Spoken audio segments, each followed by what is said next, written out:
Bonjour à tous et bienvenue dans cette nouvelle vidéo. On va parler info chiffrée pour la classe de seconde et on va voir plus particulièrement les coefficients multiplicateurs.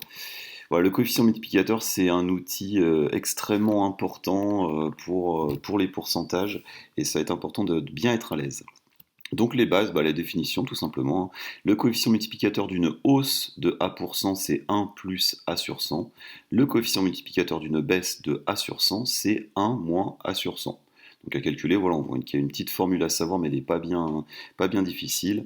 On met un plus si c'est une hausse et on met un moins si c'est une baisse. Un petit exemple, voilà, je voudrais le coefficient multiplicateur d'une hausse de 25%, et bien c'est 1 plus 25 sur 100, ça nous fait 1,25. Je voudrais le coefficient multiplicateur d'une baisse de 15%, cette fois-ci ça va être 1 moins 15 sur 100, et ça nous fait 0,85.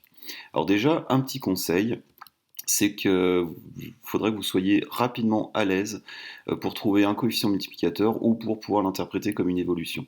C'est-à-dire, par exemple, eh bien, on vous dit, voilà, le coefficient multiplicateur d'une hausse de 16%, 7%, eh bien, dans votre tête, vous dites, ah, il faut que je fasse 1 plus 7 sur 100, et bien, ça fait 1,07. Il faudrait que ça soit automatique. Et inversement, si on vous donne un coefficient multiplicateur, il faudrait pouvoir l'interpréter rapidement comme une évolution. Donc là, on voit qu'il est inférieur à 1, ce coefficient multiplicateur, donc c'est une baisse et c'est une baisse de 18%. Comment est-ce qu'on le trouve, hein? On fait 0,82 moins 1, ça nous fait du moins 0,18, et moins 0,18, si on le convertit en pourcent, ça nous donne moins 18%. Donc il faut voilà, être à l'aise assez rapidement avec ça. Je vous mettrai en lien un défi qui est assez intéressant et qui vous permettra d'être très rapidement super à l'aise avec ça. L'utilisation, parce que c'est bien beau de le calculer, mais il faudrait quand même que ça nous serve à quelque chose. Et ben en fait, ça nous sert à calculer une nouvelle valeur après une évolution. Qu'est-ce que j'entends par là? Par exemple, on a une prix d'une paire de baskets qui est de 120 euros.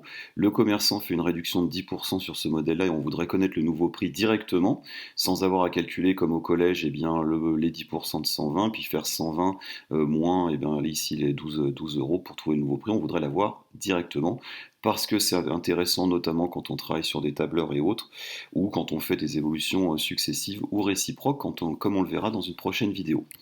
Eh bien, je calcule déjà le coefficient multiplicateur de cette évolution. Donc, c'est le coefficient multiplicateur d'une baisse de 10%. Donc, je fais 1 moins 10 sur 100. Je trouve que ça fait 0,9. Et il ne me reste plus qu'à multiplier l'ancien prix par ce coefficient multiplicateur pour trouver le nouveau prix qui est de 108 euros. Voilà. Eh bien, je vous remercie d'avoir suivi cette vidéo sur les coefficients multiplicateurs. J'espère que vous y voyez maintenant un petit peu plus clair. On se retrouve à très bientôt pour d'autres vidéos. Je vous souhaite une bonne journée, une bonne soirée ou une bonne nuit selon quand vous regardez cette vidéo. Et n'hésitez pas à la liker, la commenter et à vous abonner à la chaîne. À très bientôt. Au revoir.